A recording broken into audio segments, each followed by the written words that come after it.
Every gas station in America is terrible, and every gas station in America is profitable.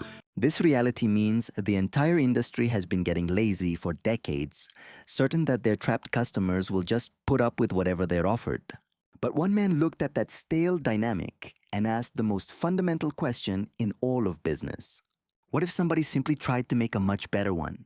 44 years on his answer is roughly 69 locations spread across more than a dozen states, plus 2 Guinness World Records. There's also an estimated valuation that exceeds $2 billion, and a following so intense that families literally plan road trips around the stops, not the destinations. It has never accepted outside investment money and has never been listed on any stock exchange. And it's still owned 50-50 by the same two men who started it all financed with bank debt because the beaver doesn't have to answer to shareholders. That's why on today's episode of Old Money Luxury, we are examining how a Texas A&M graduate who planned to build skyscrapers instead created America's most beloved gas station empire and proved that obsessive execution in the most unglamorous business imaginable is worth more than disruption. Buc-ee's now operates approximately 69 locations spread across more than a dozen states as of early 2026, with confirmed plans to expand into at least 7 more. Those states include Arizona, Arkansas, Kansas, Louisiana, North Carolina, Ohio, and Wisconsin. Each new store is a massively capital-intensive project costing between $60 million and nearly $95 million, built on 25 to 36 acres of purchased land, with construction taking 18 to 24 months. The chain proudly holds 2 Guinness World Records, including for the world's largest convenience store. The Luling, Texas location measures 75,593 square feet, which is larger than many Walmart supercenters. It was opened in June 2024 to replace the trailblazing 2003 Travel Center, which launched the whole format. And their second record is for the world's longest car wash, a 255-foot conveyor system at the Katy, Texas store, recognized by Guinness in November 2021. When Applin was asked about this new car wash record at the ribbon cutting, his response was characteristically very deadpan. He said, "It didn't really occur to us when we were designing this car wash that this day might eventually happen. We just set out to design and build the very best car wash in the entire world." The company now employs over 12,000 people at wages starting at $18 per hour. That is more than double the federal minimum wage, with grocery department managers earning approximately $31. General managers can exceed $225,000 annually. And the benefits include a 401k, with a 6% employer match 3 full weeks of paid time off, and comprehensive medical, dental, and vision insurance. On average, each store keeps about 250 people employed. And maintaining world-class cleanliness standards in a 75,000 square foot facility, open 24 hours a day, 365 days a year, requires a special kind of relentless operational execution that this generous above-market compensation is specifically engineered to sustain. The deeper financial mechanics, well, those are too proprietary for this video, including their private label margin strategy that earns 40% on Buc-ee's merchandise versus just 32% on national brands, and their corridor positioning model targeting travelers at the exact psychological moment of fatigue, 60 to 90 minutes outside major cities. All of that fills our free Substack newsletter. There we examine how 2 business partners who once shared a single desk for the first 3 years of their partnership built a $2 billion empire from one 3,000 square foot store with a handful of gas pumps. And we look at why their strict refusal to sell a single share of equity is the fundamental decision that made all of their success possible. In the 2025 dunnhumby Convenience Retailer Preference Index, which measures things like brand equity and customer loyalty, Buc-ee's ranked first among every single convenience retailer in the United States. They scored 17 points ahead of the runner-up Sheetz, a distinction they earned with just 69 locations while competitors operate over 1,000 stores each. The man who built this entire empire actually named his company after a childhood nickname inspired by a toothpaste mascot and his own Labrador retriever. And if that sounds like the setup for a funny joke, well, the $2 billion says otherwise. Beaver Applin III was born and raised in Lake Jackson, Texas, a small Gulf Coast city just south of Houston, where his own father was a home builder. And so the family was steeped in construction and entrepreneurship. He enrolled at Texas A&M University to major in construction science, the kind of degree perfect for someone who plans a career erecting massive buildings. He graduated in 1980 with a plan to build skyscrapers, but that plan completely evaporated when he noticed something on his daily commute that almost everyone else had stopped seeing because they had been tolerating it their entire driving lives. Every gas station he stopped at was awful, unbelievably dirty, unfriendly, and very poorly stocked. Still, everyone was making money because drivers were basically stuck with no other choice. It was a market reality so common it had become invisible, kind of like how you stop smelling a scent when you've been in a room for a while. Applin didn't bother with market studies or fancy consulting reports. He just figured that if he built a gas station that was clean friendly and always in stock, people would actually drive out of their way to stop there. That kind of customer loyalty would be worth far more than prime real estate or the cheap gas prices his rivals used. His childhood nickname was Beaver, taken straight from Buc-ee the beaver, who was the cartoon mascot for Ipana toothpaste. He combined that with his Labrador's name, Buck, and just like that, he had a brand and a mascot. And so Buc-ee's was born featuring a smiling cartoon beaver in a baseball cap that would become more recognizable to American drivers than any other convenience store brand. His business partner was Don Wasek. Wasek provided the operational discipline that balanced Applin's marketing and construction vision. Applin chose the sites and designed the experience while Wasek handled supply chain staffing and daily operations, keeping stores running at Applin's high standards. They reportedly shared one desk for the first 3 years. It's a small detail that shows the scrappy startup vibe and the incredible trust at the core of their partnership. It's lasted 44 years without one public fight, and neither one ever tried to buy the other out or mess with their 50-50 split. On July 28, 1982, Buc-ee's number 1 opened its doors at 899 Oyster Creek Drive in Lake Jackson.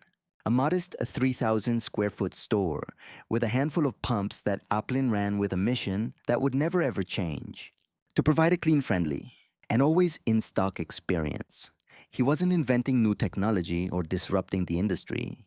He just executed an old idea with a level of discipline that the business had simply never seen before. And for the next 21 years, he would keep refining that execution in Texas before making the one single decision that would change everything.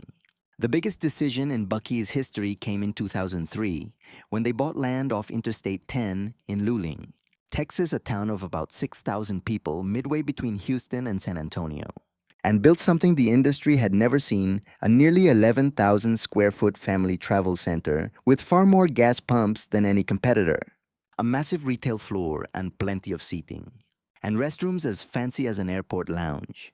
Before it opened, total sales were $63 million. By 2006, just 3 years later, sales had tripled to $202 million. By 2015, that figure was $959 million, a nearly 16-fold increase in 12 years, not by opening 100 stores, but by deliberately making the travel centers bigger and better, with each new location more elaborate than the last one. That Luling decision made their core business strategy perfectly clear. By positioning stores about an hour outside major cities along the biggest interstates, Applin targeted travelers at the exact moment of greatest need, not at the journey's start and not at the destination, but right in that uncomfortable middle where you're tired, hungry, and desperate. The famous billboards started showing up on Texas highways around 2006, made with Houston ad firm Stanton and Lee, counting down the miles with bathroom puns, Texas jokes, and dad jokes, all promising that relief was coming up soon. A Gas Buddy study showed 40% of Americans worry about finding clean restrooms on road trips. And Buc-ee's billboards tap right into that fear with a clever strategy rooted in behavioral psychology. The marketing rule of 7 says a consumer needs to see a brand about 7 times before deciding to make a purchase. On a Texas highway, you might see 19 Buc-ee's billboards before you reach their exit. Each one gets funnier and more urgent, so when they finally pull into that giant lot, the sale was already closed 30 miles back. Buc-ee's doesn't do national TV commercials, has no mobile loyalty app, and never offers discounts or coupons. Its marketing budget is incredibly small when compared to other national chains. And yet it could be the most recognized regional brand in America. A cult that turns strangers into fans after one visit because the experience delivers on every billboard promise. The man who wondered, what if someone built a better gas station, had answered his own question. Their answer was a 75,000 square foot travel center with 120 pumps, freshly sliced brisket, and an entire wall of beef jerky. They offered branded merchandise that served as road trip keepsakes and famously the cleanest bathrooms in America. These were designed with a splendor that most gas stations only give to a manager's office, not the rooms where customers actually are. The average Buc-ee's travel center today covers 50,000 to 75,000 square feet and features 80 to 120 fuel pumps. For context, the average convenience store is roughly 2,500 square feet. This means a single Buc-ee's is 20 to 30 times larger than the normal industry standard. The difference is so huge that calling both convenience stores is like calling a rowboat and an aircraft carrier boats. This enormous scale creates two connected advantages. First, there's immense throughput at the pumps with 80 to 120 dispensers serving hundreds of cars at once with almost no waiting, which skyrockets their sales volume. And second, the wholesale purchasing power that comes with being one of the largest single-site fuel buyers in any given market. They also have a retail floor large enough to be a genuine destination, not just another quick stop. It is a place where customers who went in for the bathroom leave with a bag of beaver nuggets, a branded hoodie, a pound of fresh fudge, and the feeling they just had a better retail experience than in most shopping malls. Their private label strategy is one of the least talked about but most vital parts of the entire financial model. While typical convenience stores sell national brands at roughly a 32% margin, Buc-ee's shelves are packed with their own merchandise at a full 40% margin. And by weaving that private label deep into the emotional core of the brand, the company has built a revenue stream that looks more like a specialty retailer than some gas station. Limited edition and location-specific items drive repeat visits in a way that no national snack brand could ever manage. Customers aren't just buying a snack, they're specifically buying a Buc-ee's snack. It's the same one they've had on family road trips since childhood, and of course the beaver nuggets, which are caramel-coated puffed corn that has become the chain's signature product. These generate the type of emotional loyalty that consumer goods companies spend hundreds of millions in advertising, trying to create but rarely ever achieve. One of their most intentionally radical business moves is the absolute ban on commercial trucks and semi-trailers. This is a policy that defines everything about who visits Buc-ee's and what they feel when they arrive. Traditional truck stops are built around commercial drivers with showers, overnight parking, diner, food, and way stations. That is a business model which demands a completely different type of facility, different customer expectations, and a different vibe that Applin knew would clash with the family-first experience he was trying to build. By flat-out banning 18-wheelers and any commercial truck pulling a trailer, Buc-ee's focuses completely on traveling families with money to spend. They designed their massive parking lots only for passenger vehicles and focus on abundant gas and immaculate bathrooms, and a retail experience so captivating that customers stopping for 5 minutes end up staying for 30. There are no showers, no overnight parking, and no diners. Every square foot is there to serve the family, not the trucker. This is really the Apple Store philosophy just applied to a gas station. By refusing to serve everybody, you can be perfect for somebody. And the group Buc-ee's chose just happened to be the most profitable demographic in American travel. For the first 37 years of its life, Buc-ee's didn't open one single store outside of Texas. This is one of the most misunderstood facts about the company, and also one of the most revealing. Because it means Applin and Wasek spent nearly 4 decades mastering their entire system before they ever tried to export it. While competitors rushed to go national, The founders slowly built what became an untouchable monopoly on a certain kind of road trip experience on Texas highways, perfecting the store layout and supply chain, the employee culture, and the customer journey until every part was operating at a level that could be copied without losing quality. The first non-Texas store opened in Alabama in 2019. From that point on, expansion was methodical but has been accelerating. By early 2024, Buc-ee's had locations in Alabama, Florida, Georgia, Kentucky, South Carolina, Tennessee, Missouri, and even Colorado. Each new store executes their corridor strategy, placing them along major interstates right at the geographic sweet spots where driver fatigue peaks. Every single location is financed entirely with bank debt rather than by selling off pieces of the company. Uplin and Wasek have never sold a single share to an outside investor, never accepted venture capital, and never once considered a private equity partner. They fund the entire expansion using cash from existing stores and just plain old commercial loans. The amount of capital required is just staggering. A single new store costs between $60 million and nearly $95 million. The Kansas City location broke ground in October 2025, costing $94.8 million. And across 17 or more currently planned sites, the company is committing an estimated $1 to $1.5 billion in total development. To make this possible without dilution, Buc-ee's negotiates for massive public incentives from communities hungry for the tax revenue and jobs that each location provides. In Mississippi, Harrison County approved $25 million in special tax financing. Loxley, Alabama granted a 20-year deal letting them keep 37.5% of sales tax. San Marcos, Texas promised a 50% rebate over 15 years worth $3.2 million. Uplin has been refreshingly honest about this arrangement. He said, "Normally it takes help because they are so expensive to build." This statement perfectly reveals how capital-intensive their model is and the incredible leverage Buc-ee's has over cities all competing for their business. Of course, not every community welcomes them.